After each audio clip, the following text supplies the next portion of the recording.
I first started studying antiquity here at the Ashmolean Museum in Oxford 25 years ago. This is the oldest public museum in the world, so it seemed like the perfect place to try to piece together the story of mankind.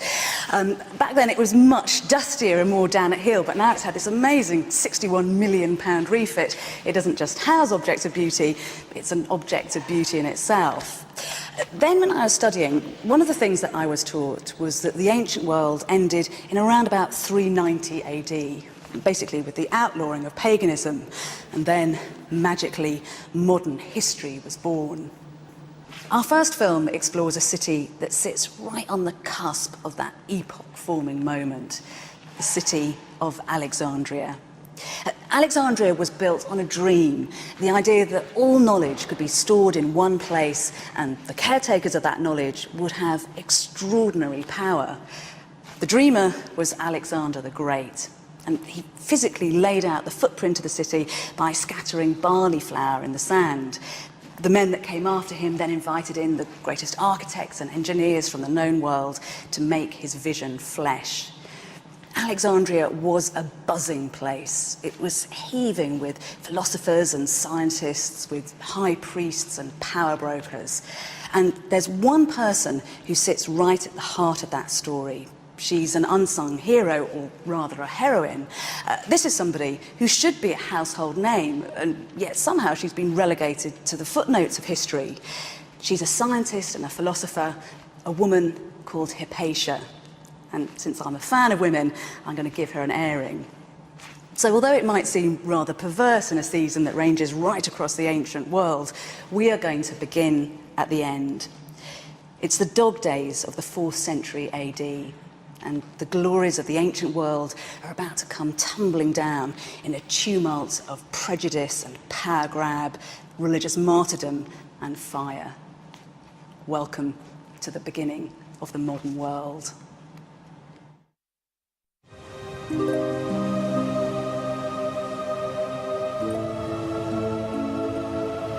Just imagine a city that housed all the knowledge of the world, all the mathematical and scientific treatises, all the works of literature and the flights of philosophical fancy. A place where writers and artists and scientists met to debate and to pioneer thought. Just think of what ideas and inventions that city would produce, what power its knowledge would bring to its rulers. Just think of what would happen if that wealth of knowledge was destroyed, burnt to the ground or scattered to the winds. A terrible moment when civilization itself was stopped in its tracks. This sounds like some kind of science fiction fantasy, but this was a reality, and this was the real place where it happened.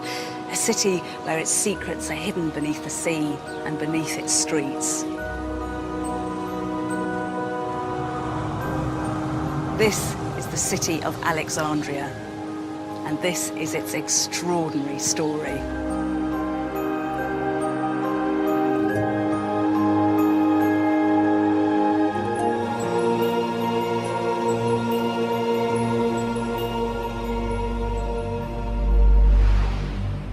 Although we might think that Athens and Rome were the greatest cities in antiquity, for my money, that claim could well go to Alexandria. For over 2,300 years, the city has occupied a key junction between the Eastern and Western worlds. Lying in Egypt at the top of the Nile Delta on the coast of the Mediterranean, today it's a sprawling place, and every inch is jam-packed with activity. But curiously, the ancient city is conspicuous by its absence.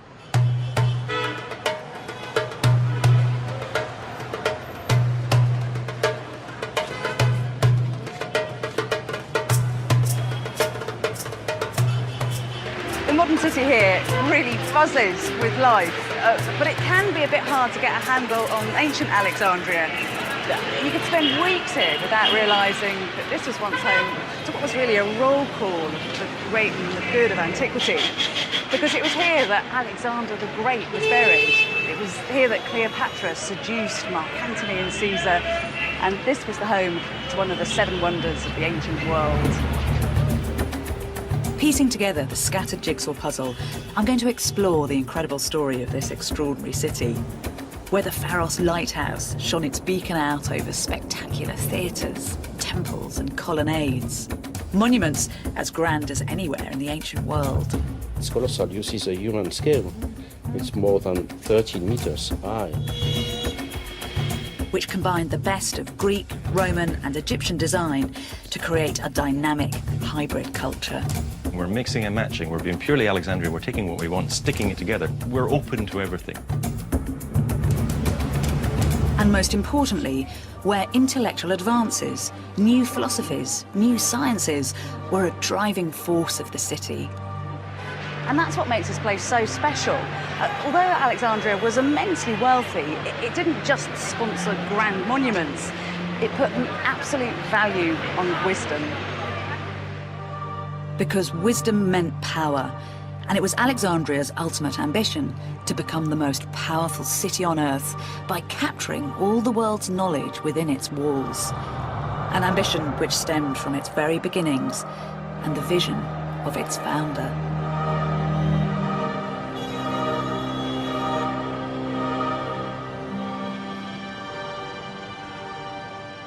By ancient Egyptian standards, Alexandria was a relative new build. It was founded only 2,300 years ago, halfway in time between the pyramids and us. The 4th century BC was a kind of in-between time of history.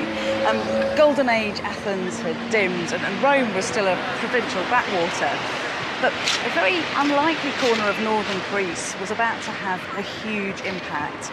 From there was going to come a man who would be a real player on the world stage. In fact, he was somebody who was going to change the world order. That man was Alexander the Great. Great because Alexander's achievements were truly outstanding.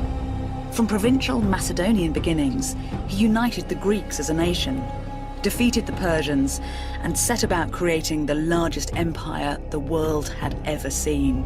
From northern Greece, his territories stretched out across the Mediterranean, deep into the Middle East and towards North Africa. Alexander was prodigiously ambitious, and by the age of 24, he was already cutting a swathe through the territories of the known world. But he could not rest easy until he'd laid his hands on the really big prize: Egypt.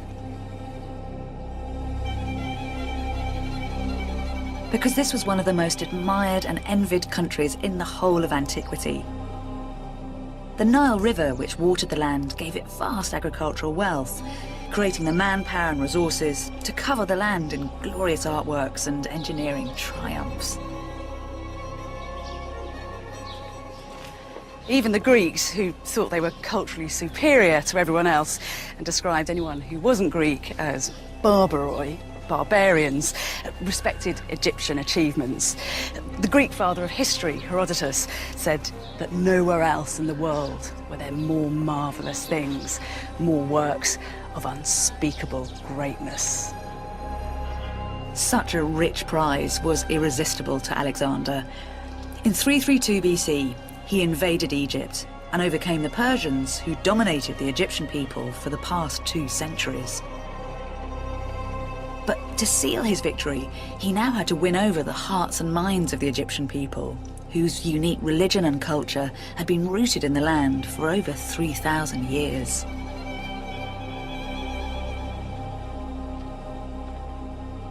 By the time Alexander arrived in Egypt, this pyramid was over 2,300 years old. But the locals here didn't think of it as some kind of antique curiosity. Because this is where a god king had been buried, the Egyptians believed that it pulsated with a sort of sacred power.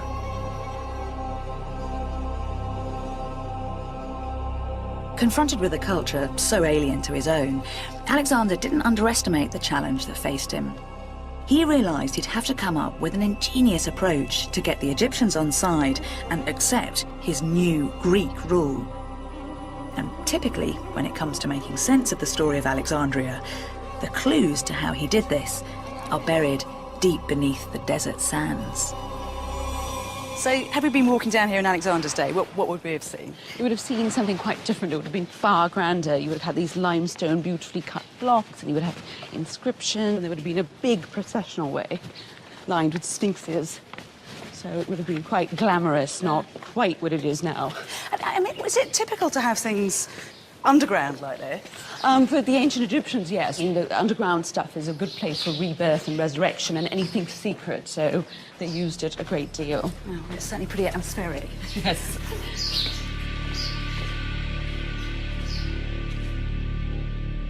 And that's what Alexander had to get to grips with.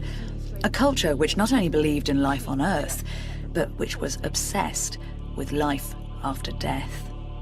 Wow. Wow, because I knew there was a sarcophagus down here. I had no idea it was this size. It is absolutely enormous. It's at sort of 3 meters by 5 meters, and it weighs more than 60 tons, and it's made of absolutely solid granite. Oh, it's got glyphs on it. Yep, here, see? You can just make out. This is, in fact, the name of who it belongs to. It's Hapi in glyphs, and it actually returned into Apis by the Greeks. And so it's Hapi, which is the great bull god, the Apis bull, and this is his sarcophagus. So it's a bull buried in here? Yeah, it's a bull.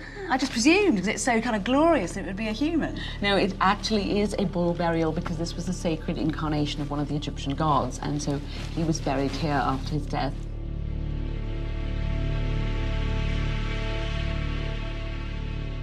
And here it says, Apis, beloved son of Osiris, may he be given life, eternity, and prosperity, and so on. And here's his name one more time, so you really knew to whom it belonged. I mean, the Egyptians do that in their religion, don't they? They mix up animals and men very happily. Very much so. For the Egyptians, each god had a totemic animal, so they were always closely allied, which is very different from the Greeks. And so how did Alexander deal with that very alien landscape when he arrived here? Alexander was brilliant. I mean, he, instead of coming in and saying, oh, you all are fools, he instead said, I am part of this whole thing. And he came and he made offerings to the Apis. He gave money and lands to the temples. The Egyptians thought, wow, one of us, we love him. And then, in this brilliant move, he also visited a temple where he was hailed as the son of the chief Egyptian god. So he was supposed to be the divine ruler on earth, which fits in with the Egyptian belief system that their pharaoh is divinely born and a god on earth. And so there was Alexander as a pharaoh, really, and the Egyptians loved him.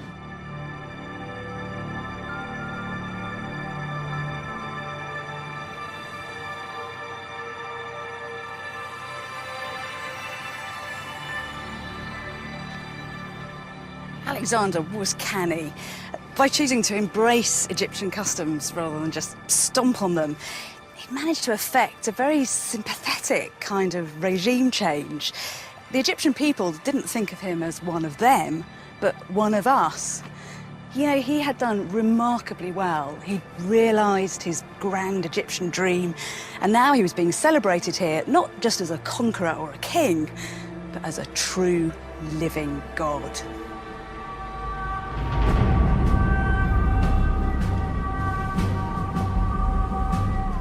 But even that wasn't enough for Alexander. He didn't just want to be another in a long line of pharaohs. He really wanted to dominate the country, and that meant creating a new city that would bear his name for all time. But first, he had to find a suitable location. The ancient Egyptians had always looked inwards, their key cities centering on the Nile. But in this, Alexander differed. He also wanted his new city to look back towards his Greek homeland and outwards towards his new empire. And it was said that he had a very illustrious figure to guide him on his way. The ancient author Plutarch tells us that Alexander was drawn to this very spot, a place called Pharos, by a prophetic dream. Then in the night, as Alexander lay asleep, he saw a wonderful vision. A venerable man with shaggy hair and a beard appeared to stand by his side and recite these verses. Now, there is an island in the much dashing sea in front of Egypt. Pharos is what men call it. Alexander believed that the mysterious visitor was none other than Homer himself, the great epic bard. And as well as being a hard-nosed politician, he was an incurable romantic. And so he took his advice, and this is where he came to found his city. But the barren stretch of coastline Alexander encountered couldn't be more different from today's hectic metropolis. When Alexander got here, Pharos was still just an island. There was a tiny little settlement here, and the coastline of Egypt was very jagged, which meant it was very difficult for boats to land. But Alexander had a grand plan to link Pharos to the mainland. And so he built a causeway running all the way across, almost a mile long. And he extended this bit here to create a man-made harbour. This would become the busiest port in the world. The gateway to one of the richest and most multicultural cities on Earth. And that was only part of the dream. Alexander and his successors, the Ptolemies, ravened for knowledge. Knowledge that would give them the power to trade, to build, to conquer. Their ambition for Alexandria to become the intellectual engine room of the ancient world.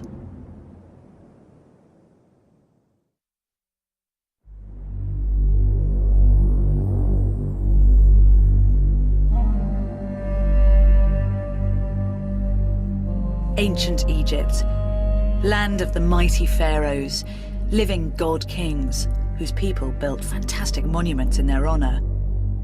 A civilization which had been a key player in the region for over 4,000 years.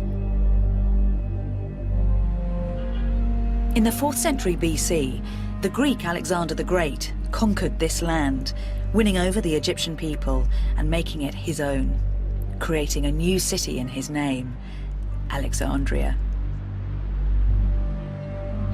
Starting from scratch, Alexander envisaged a unique model city, strictly laid out on an innovative grid system, where Greek and Egyptian culture came together to create one of the richest places on Earth.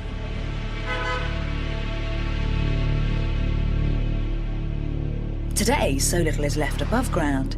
To get a sense of the ancient city, you have to descend deep beneath the modern metropolis into a city of the dead.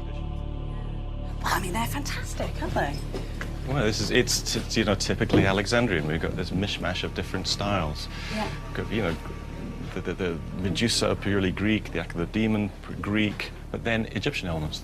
The frieze up there of cobra heads and little solar discs on top, all of the Egyptian tradition. And this was just the tomb for one family? Well, one family we presume, we're not sure. There's 3 sarcophagi in there. No bodies were ever found.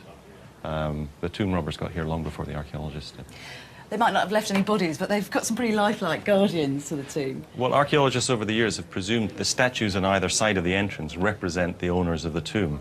But what's interesting about them is, if you look at the head of this male character over here, the face is detailed, the hairstyle is pure Roman, Greco-Roman tradition, and yet the body, you know, stiff, one leg forward, arms by the side, typical of Egyptian statue. It's quite ugly in a way, the way the two have been stuck together, though. Oh, it's not particularly well done, no, but that's part of the charm of this place, is we're mixing and matching, we're being purely Alexandrian, we're taking what we want, sticking it together. We're not melding, creating a new art form. We're open to everything. We're very receptive. And there's a great example just inside the doorways here. To the left, you get another really good example of it as well. Oh, yes. Because this is the Anubis figure. Yeah. Anubis was the Egyptian god of embalming, the dog-headed figure. But look how he's dressed. He's dressed as a Roman soldier, but with his Egyptian head, guarding whoever's buried within this tomb. It is, it's fantastic. It's just like top and tails, isn't it? Because you said he's got a very Egyptian head and then this kind of Roman body, this little Roman skirt. Yeah, let's mix and match. Yeah. I mean, the only thing I think, though, is that throughout the ancient world, you do get this exchange of cultures. You know, in classical Athens, you've got Eastern cults, and the Romans are very good at taking on the East as well. So why is Alexandria particularly good at it? I think because Alexandria was a new town, and it had to create its own legitimacy. It was a new town on a very, very ancient land, which had a certain weight within the ancient world as well. I mean, Egypt, the Greeks were in awe of Egypt. So there was all this sort of cultural baggage here already. But they also brought with them their notions of Hellenic culture, of Greek culture. And by doing that, it draped itself in the mantle of Egypt, but at the same time brought with it its Greek notions. It was also an extremely wealthy town, and it's a port town, and they're always open to influences.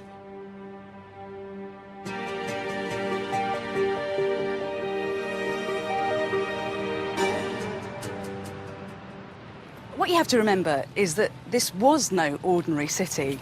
It hadn't grown up organically out of the Bronze Age or the Classical Age like so many of the great cities of antiquity. This was, if you like, a kind of high-minded new town, the brainchild of a visionary and highly educated man. From the age of 13, Alexander had been taught day in, day out by the great philosopher Aristotle, and a spirit of inquiry was imbued in every cell of his body. And when he founded Alexandria, he passed that spirit on into the very DNA of the city. This was a place where knowledge was as valuable a currency as grain or gold.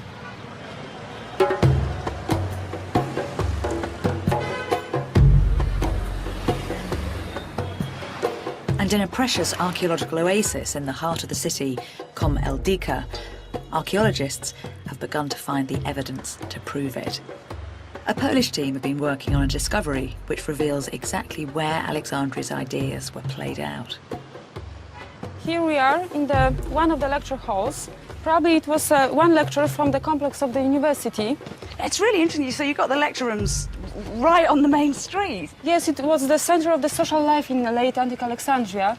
Now, we are here 3 rows of benches in the classrooms, and the benches devoted for the students. And here we have the main chair, topmost seat, probably for the teacher. You can just imagine how intimate this lecture hall would have been, seating just 30 students, studying law, rhetoric and science. And here we have a singular block of stone, and probably this kind of platform or kind of podium for the students' declamation. So, okay, so the students have to do a kind of to the opposite side to the teacher. So I'm going to be the teacher. So if I'm sitting here, so I'm the teacher, very comfortably, on your steps, and then the student would be there giving their paper or presentation. Exactly. Did it get hot here? You know, the lecture halls were covered probably by the flat roof. We don't have any indication, but probably the auditorium could be high as up to 5.5 meters as the level of the columns. And how many teaching rooms like this are there? So far we found 20 lecture halls. Probably it was much bigger. These teaching rooms were a hothouse of knowledge in the very heart of Alexandria. This was in no way a city of ivory towers. It was buzzing with provocative and cutting-edge ideas. Its rulers had wanted to acquire the intellectual tools to unlock the mysteries of the universe, to allow them to rule the world. It was where the mathematician Eratosthenes proved that the Earth was round and accurately measured its circumference. Where 1,000 years ahead of his time, Aristarchus suggested that the Earth moved around the sun, and where the greatest minds and most extraordinary thinkers began to map their way through the stars. Now, I've got to confess that Alexandria has got a particular allure for me for one reason. It's a rather wonderful and mysterious woman called Hypatia. Now, Hypatia ran her own philosophy school here, and by all accounts, she was quite extraordinary. Hypatia was born in around 350 AD, and the very fact she was a woman in a world dominated by men makes her achievements doubly exceptional. For over 40 years, she made groundbreaking advances in algebra and revolutionised astronomy.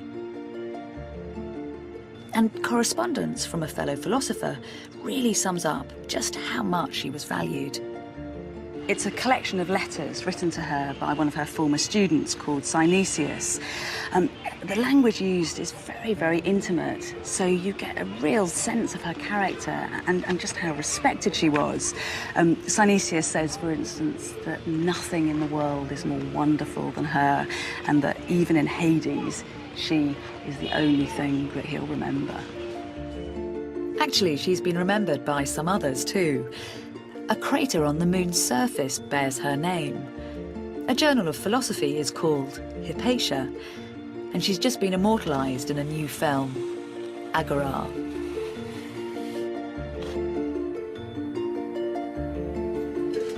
Imagine Hypatia working late into the night, the famous Alexandrian street lamps burning outside, her staring up into the night sky for inspiration. She was a philosopher in the true sense of the word, in that she was a philosophos, a lover of wisdom. What's really interesting about Hypatia, though, as with so many of her Alexandrian colleagues, is that she didn't just deal in abstract thought, but she had a very practical application for her ideas.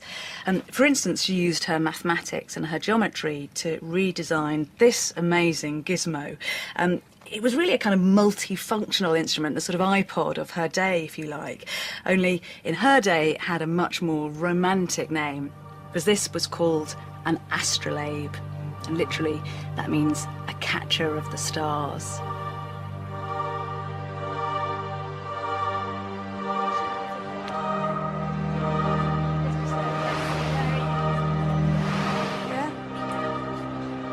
One of the things that was worked on here in Alexandria and perfected was this amazing instrument, the astrolabe. Yes. You're clutching one. Yes. What did it allow people to do? The astrolabe has many functions, telling the time of the day, telling your latitude, your altitude. It can measure the height of mountains. It can measure the width of rivers. But I'll tell you how to measure the time of the day. Okay. Now, here is the astrolabe and here is the pointer. This is what we call the pointer. We align these two holes pointing to a star, okay? When we align these two holes like this pointing, we get a reading with the pointer right here. We take this reading here, which is a letter, an Arabic letter, but for them it's a number, okay? We take this number, we turn the astrolabe, and we have this spider here. We point the pointers here to the number that we have taken from the back. And when we point it to here, we get the reading. You see that pointer here? It will point to the degrees that the sun has risen or the star has risen from the horizon, okay? 360 degrees is equal to 24 hours. So each 1 hour is 15 degrees. So if we have here number of degrees, I can know the time of the day.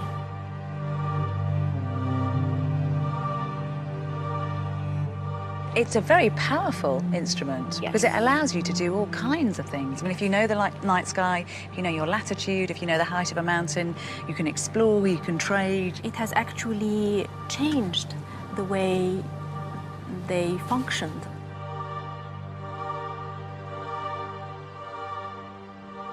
Alexandria did sponsor pure reason, pure thought, ideas just for ideas' sake.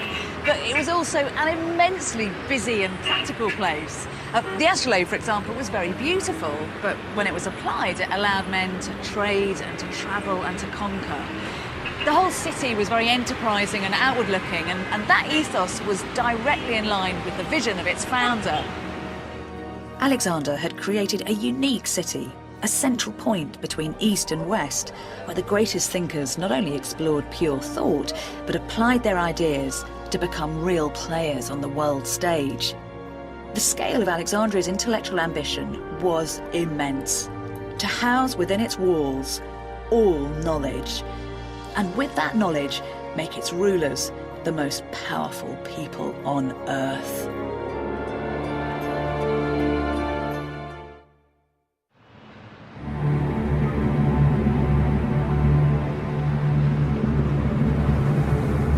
Although ancient Alexandria is virtually invisible, the ghost of its presence is there in the layout of the modern city.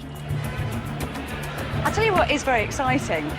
Because the modern city is laid out on the ancient grid plan, when you walk down these streets, you are physically walking in the footsteps of Hypatia and all those other fantastic philosophers. And that feels like a very good place to be.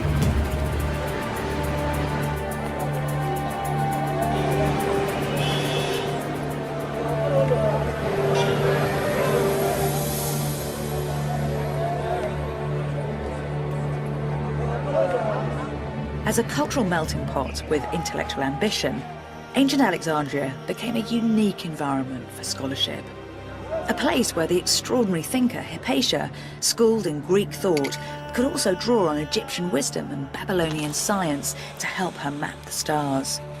where a wealth of traditions from around the world combined, enabling the greatest thinkers to make scientific advances achievable nowhere else, creating a new Egypt and a model for society in the future.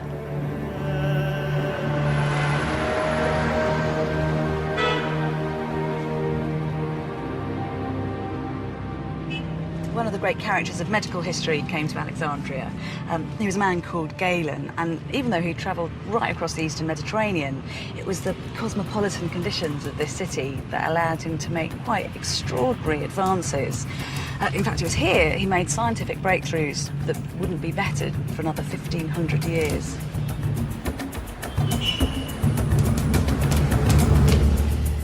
So what are these treasures that you're removing from the tubs here? There are a variety of things. There's a brain of a horse, and this one with a spinal cord attached is that's a dog. Oh, it's lovely. So I hope you realise I'm a very strict vegetarian. This is way beyond my life experience. That's all right. I'm not expecting you to eat them. It's all right. Good.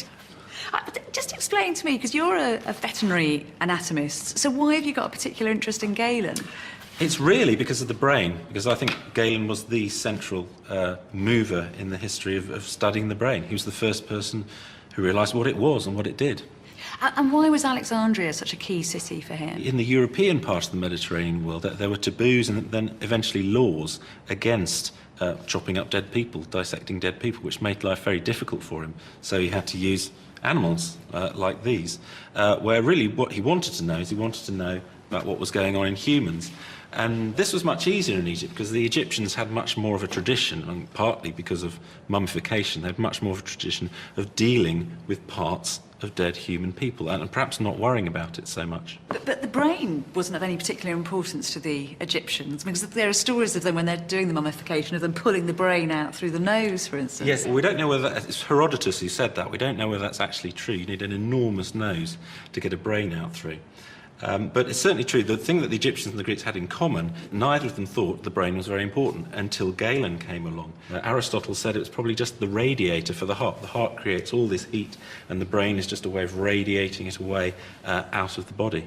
And so why was Galen different? How did he come to realise that there was something else going on? Because he looked at the brain. You look at the human brain, but you look at animal brains, and he said, well, if you look at them, they're incredibly complicated. He said, for example, here's the cerebrum up the front with all its folds, and here's the cerebellum at the back with all its even finer folds. And you look on the inside and you see there's the brain stem down there. It's even more complicated. So it's got all these different bits, so it doesn't look like something that's just there to radiate heat away. He said it must be doing something more complicated than that. The other thing he noticed about it was, first of all, if you look at the brain, it has the senses attached to it. If you dissect a brain, I'll get this out. This is a sheep brain with the eyes still attached. Yeah, lovely. And Thank you. And that's the important thing. He said, well, the brain is connected to the special senses by these large, thick nerves. And he said that must mean something. And he had this wonderful phrase he used where he said, the brain is surrounded by the special sense organs as if they are the servants and guards of the great king. So he'd already elevated the brain to being in the position of a king in control of the special senses. I'm glad he added a bit of poetry to something fairly disgusting looking like that. And so he demonstrated that not only is it's the brain where all the sensory information comes in, but also he'd shown it's where all the nerves radiate out to the body to move the body. So he's really showing the brain takes the information in, processes it, puts it out again. Really, the brain is where you think, it's where you are. And really, he was the first person to show that. That is immensely important. I mean, if you prove just how powerful the brain is, that's going to revolutionise what people think about the human body and, I mean, all sorts of things, and the human soul as well. He completely changed the way we think about the body, and especially the brain.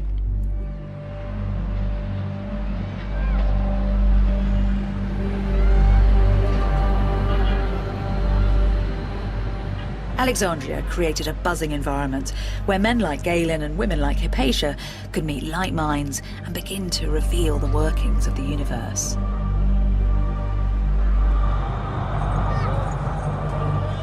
Because these thinkers weren't working in isolation, and that's possibly Alexandria's greatest achievement.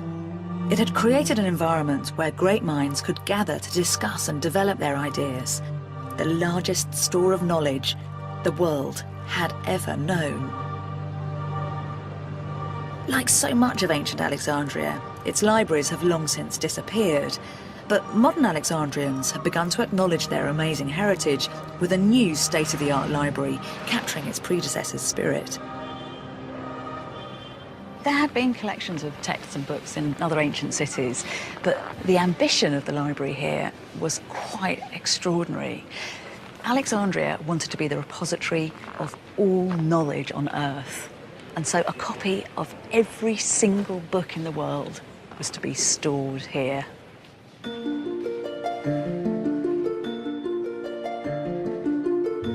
Every work of literature, tragedy, comedy and poetry, every history, every scientific treatise from maths to medicine, physics to astronomy, and not just Greek texts, but works from around the world in Hebrew, Latin, Babylonian and later Arabic.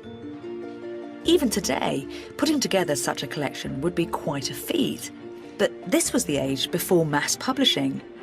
Each work existed as a handwritten papyrus, and that scroll might be the only copy of that papyrus in the whole world. Today, the majority of the few fragments that remain now survive not in Alexandria, but another bastion of learning, Oxford University.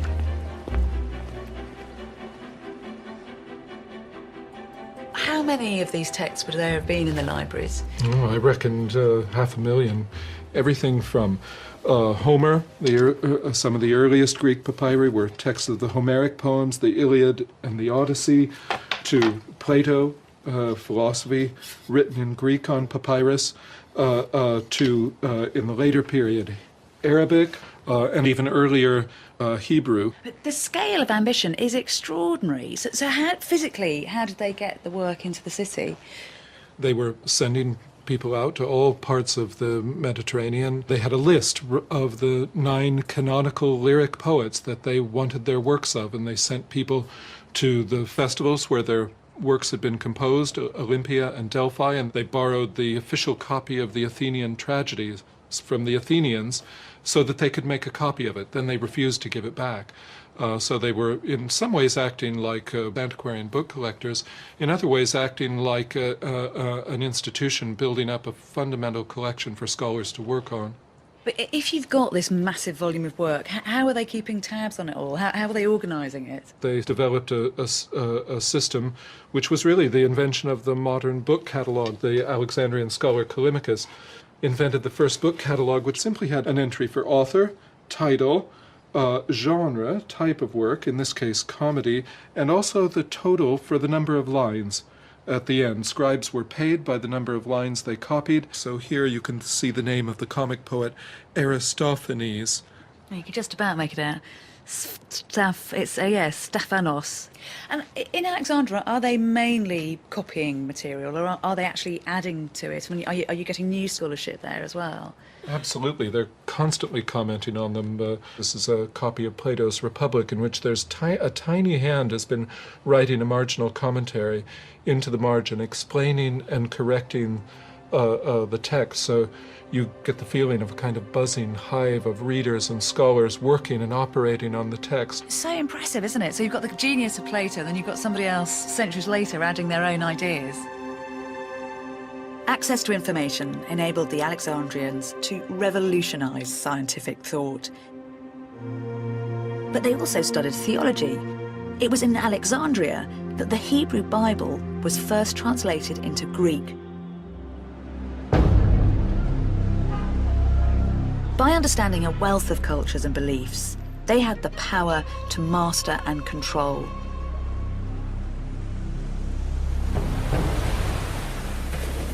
They were so intent on obtaining all the knowledge in the world that laws were passed so that no book could leave the city, and even ships entering its harbour were searched to see if new texts could be found to be added to its famous library. The modern Library of Alexandria has got over 500,000 books, which is actually almost exactly the same number as they had in the ancient library. But what it's also got here is this mega computer, which every few days saves all the information on the World Wide Web. In the 21st century, we're just so used to that ease of access to information where everything is stored electronically. But in the ancient library, they often held the single existing copy of a book. So just imagine if that was lost, you'd lose those ideas forever. And tragically, that's exactly what happened in Alexandria. Knowledge had made the city an intellectual powerhouse of antiquity. It had made thinkers like Hypatia powerful forces within the city. It was an environment where new thoughts could flourish and evolve, where anyone from anywhere could voice their ideas. So perhaps it was inevitable that at some point, some ideas would come into conflict. And for the ancient world, Alexandria, its libraries, and for Hypatia herself, the result would be catastrophic.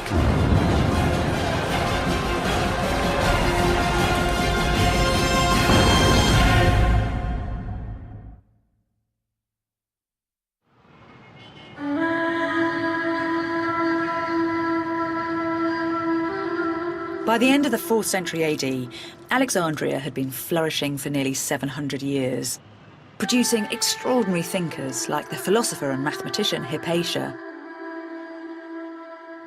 It was an immensely powerful city, second only to Rome in might, yet its power wasn't built on military force, but on the strength of ideas and the ambition to house all the knowledge in the world.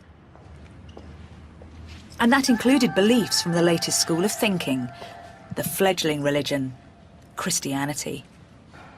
Alexandria had always attracted in cutting-edge thought and men who were at the top of their game. So it should be no surprise that from the 1st century AD, the key leaders of a new religion should want to come here to play out their ideas. Only a few years after Christ's ascension, the gospel writer Mark came to Alexandria to spread the news, bringing Christianity into Africa. As one of the most forward-thinking places on earth, with its tradition fusing Eastern and Western cultures, Alexandria was an ideal place for Christianity to gain a foothold.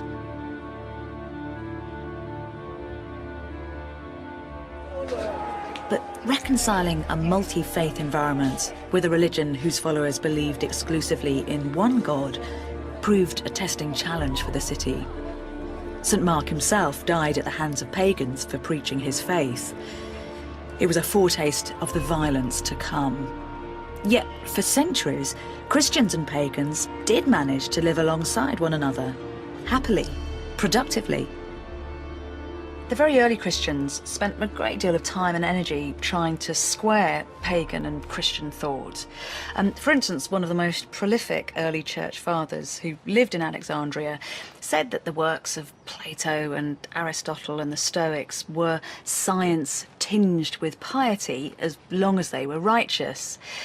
Now, in a world like that, where Christianity is just another stream of thought, then Hypatia has a very secure place. But the problem came when the Christians wanted not just spiritual, but temporal power. And then all that tolerance and piety becomes muddied with power politicking. And unfortunately for Hypatia, she'd come into conflict with one of the greatest political operators of the day. Hypatia herself wasn't anti-Christianity. Many of her students were in fact Christian. But the problem came when a new bishop, Cyril, was ordained in the city. Cyril not only wanted spiritual authority, but power on earth, and he didn't want to share it with pagans. His arrival would change the face of Alexandria forever.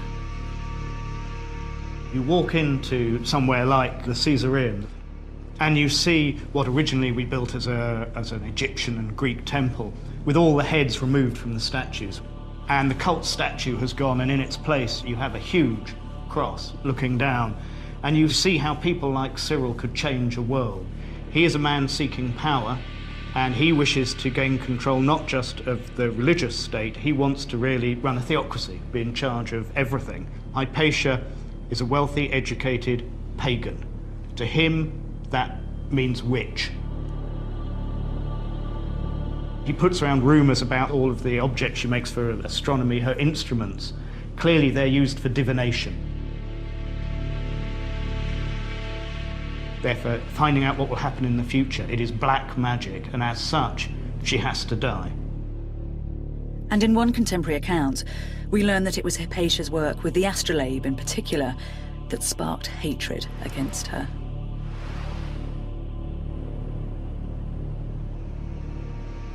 Spurred on by one of their leaders, the blood of the Christian mob was up.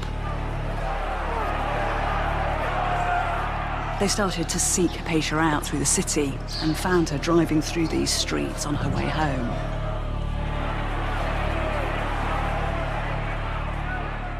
They dragged her out of her carriage and ripped off her clothes. For a highborn woman like her, this would have been a terrible public disgrace. But then things got even uglier. They pulled her into the Caesareum, which had been a temple and then recently converted to a church. And there, picking up anything they could find, we're told they were ostraka, which were probably broken pots or broken roof tiles. They started to flay her alive. Once she was dead, they pulled her body limb from limb, and then they took her dismembered body parts to the edge of the city, where they burnt them on a pyre. In effect, this was a witch's death.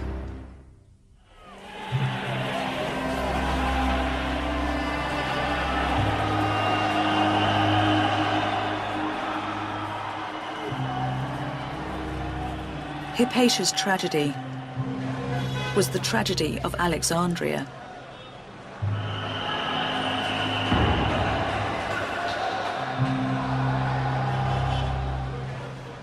The destruction of its spectacular monuments,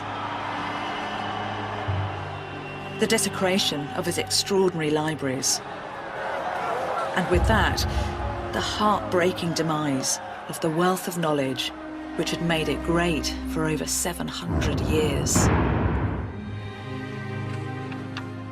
There are a few lines, desperately sad, written by a pagan who was wandering through the streets of Alexandria, watching the world he knew crumble around him.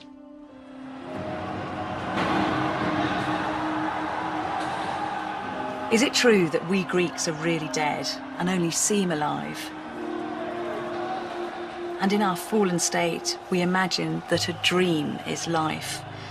Or are we truly alive, and is life itself dead? For some, Alexander's dream was becoming a living nightmare. After centuries of onslaught, only 1% of Alexandria's vast book collection has survived into the modern world.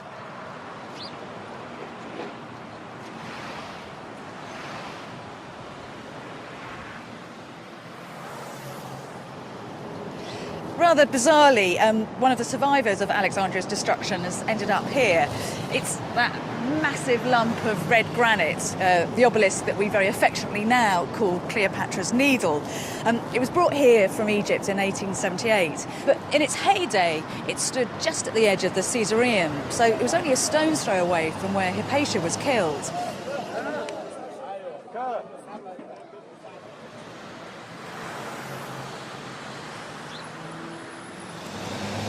I think that in many ways, Hypatia was an incarnation of Alexander's dream.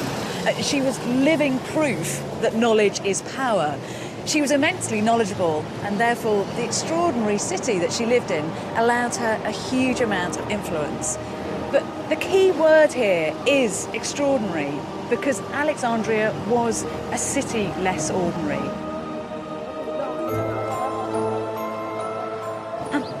Its ambition that dream to acquire and to caretake all the knowledge of the world was just too perfect to last. We should bear that in mind because it is, of course, a very modern dream. I mean, after all, that is what the World Wide Web does. And so when we know that Alexandria failed, and as a result a whole epoch failed, we should take a very careful note.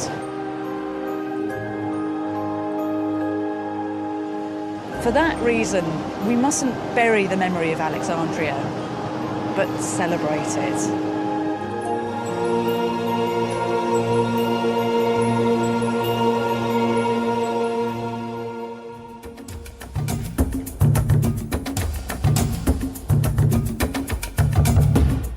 And Bettany Hughes is back at the same time next Wednesday on More 4, exploring how Egypt's two greatest pharaohs built their way to immortality. Just what drove them to construct pyramids on such a massive scale. Well, next tonight, Tony Robinson's at Stonehenge, where what we thought we knew is about to change again in a Time Team special.